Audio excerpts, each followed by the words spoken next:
What is going on, Diablo 2 fans? My name is Dobrunsky, and today I'm going to showcase the Pindle Running Blizzard Sorc build that I used in episode 3 from the Human Bod Project series. I'm going to cover everything in this video, from starting from why you want to even bother to run Pindle in the first place.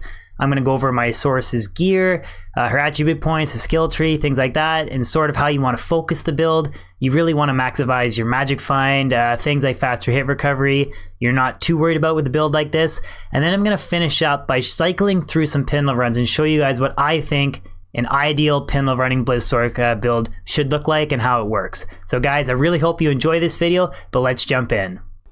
So the first thing I should cover, guys, is why you even want to bother farming Pindle in the first place, and why you would dedicate a character specifically for farming Pindle. And really, it's three simple reasons.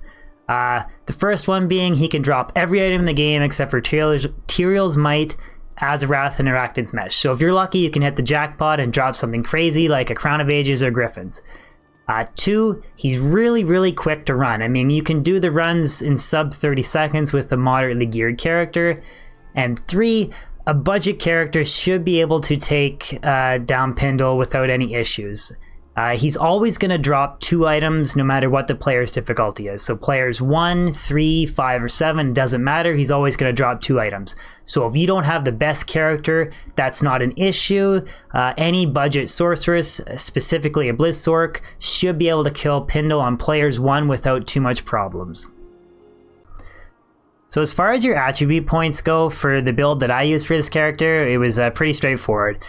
Really, almost any Sorc build that I ever use is a max Vitus Sorc, so I have 156 points into Strength, which is the bare minimum requirement to wear the Spirit, Rune Word, and a Monarch Shield. It's pretty standard for any Sorc build. No points into Dexterity, no points in Energy, and then I just dump the rest of my points into Vitality.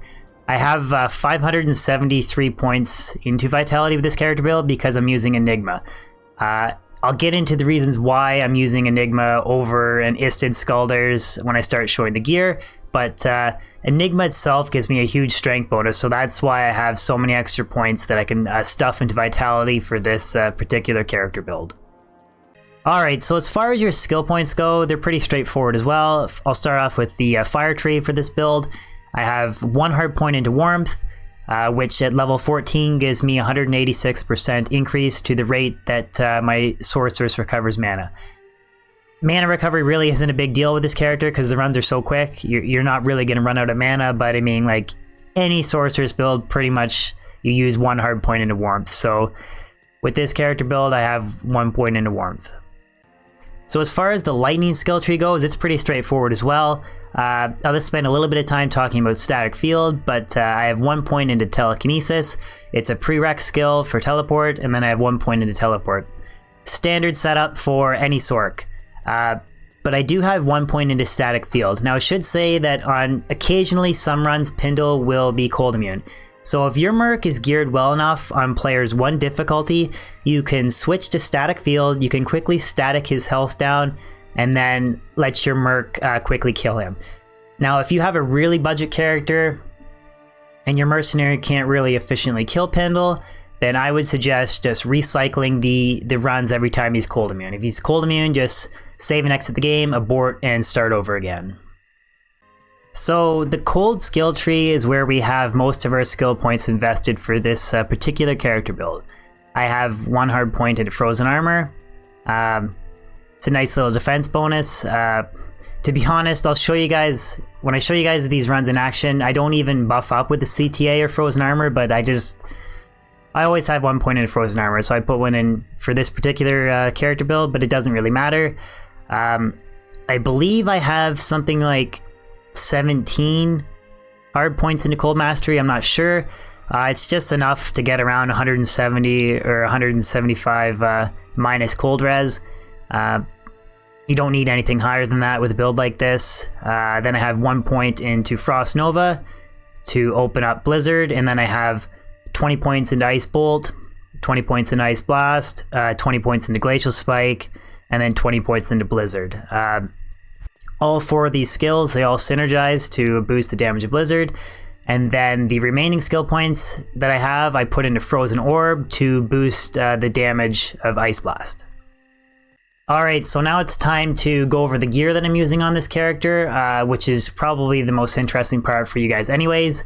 If you look above me, that's all the main points that's kind of focused with this character. I'll just say before I go over the gear, faster hit recovery for a build like this doesn't matter, so whatever breakpoints you're hitting with your FHR, it's really null for a Pindle running build, and the same goes for your res. You don't need max res. I mean, you could do these runs with minus 75 res. You're not going to be taking too much elemental damage, so you don't have to worry about it at all. So with that being said, I'll run over all the gear that I'm using on this character.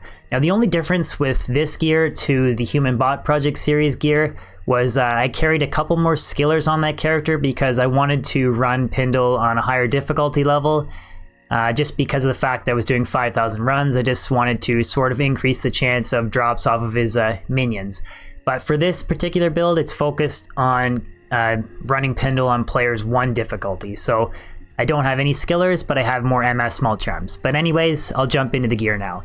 So for the gloves, they're double upped 40 MF chance guards, just using these gloves for the magic find. We really want to add as much MF on this character as we possibly can. For her weapon, it's she's using an Isted Aussie. Get 80% boost to MF using this weapon.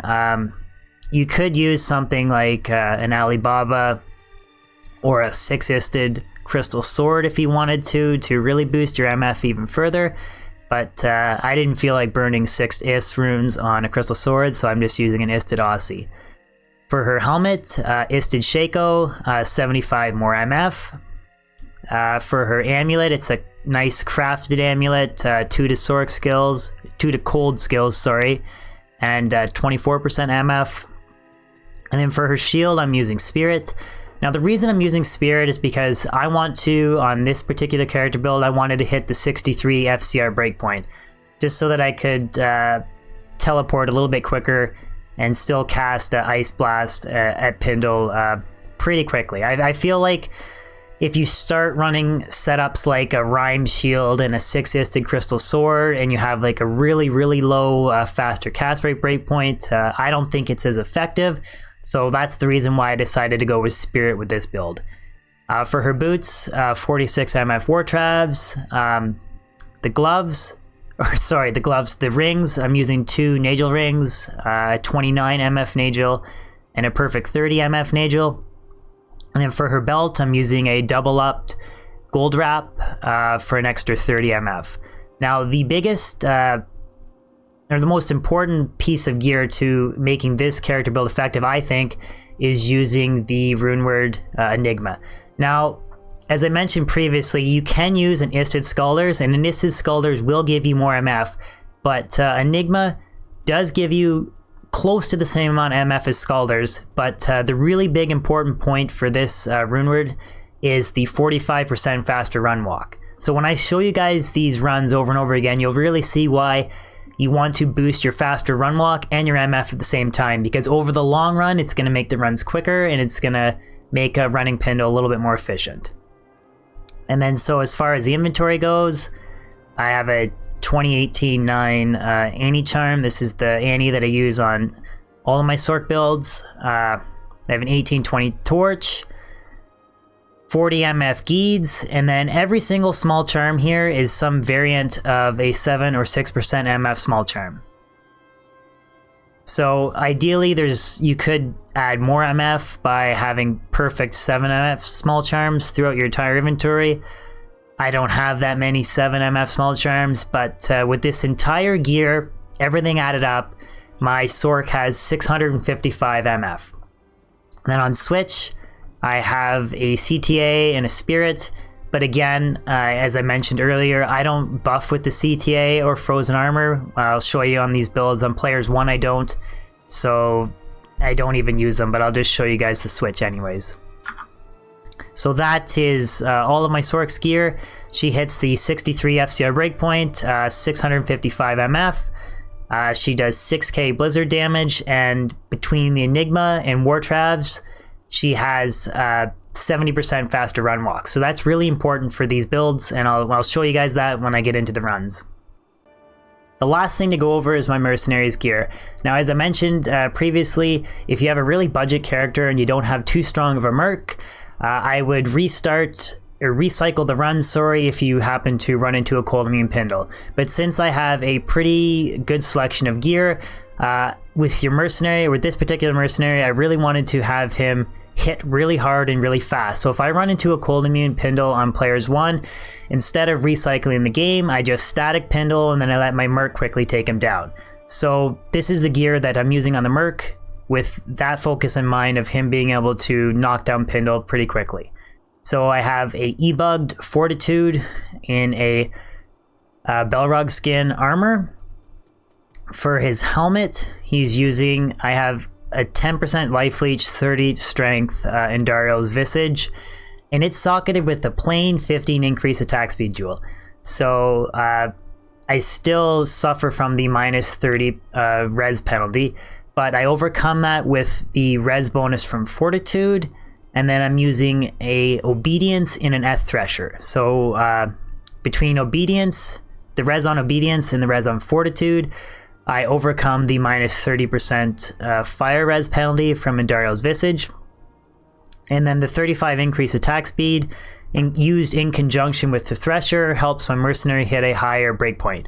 So he does 1k to 7k damage pretty much, and he's able to take down Pindle quickly if he happens to be cold immune.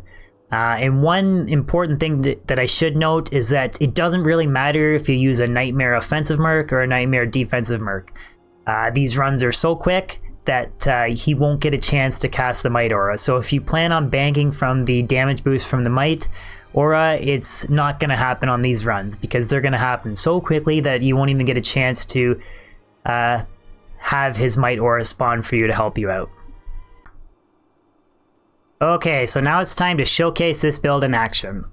So every time you recycle a game, you're going to start at the top of the staircase in Aragoth here. So that's where the faster run walk from the Enigma and the War Travelers really comes into play. You basically run down these stairs as fast as you can and get to the red Anya portal. I don't bother buffing with the CTA, teleport over to Pindle. This particular time he happens to be cold immune, and my Mercenary killed him before I could even get a chance to static field him. So you guys get the idea from recycling these runs over and over again why the faster run walk from the Enigma is so important to save time. And same with not bothering to buff with the CTA. I ran another cold immune, Mercenary killed him. So that was 2 cold immune monsters in a row, but since it was players 1 difficulty, my Merc had no problem taking him out. So you can see, I think I'm even probably doing these runs faster than sub 20 seconds. Oh, Sazabi's Cryptic Sword. So the great thing about these runs on single player is you don't need to worry about being realm down. Unfortunately, realm down is an issue on Battle.net.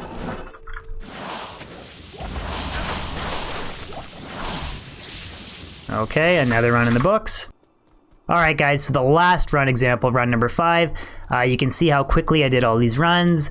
Not buffing with CTA really saves me a lot of time, and my Merc is strong enough that I can take out a cold immune Pindle no problem. Like I just did right now. He was cold immune, wasn't an issue. Check the Grand Charm, junk. Okay guys, so there you have it. That's everything that I wanted to cover for an ultimate Pindle Sorc build.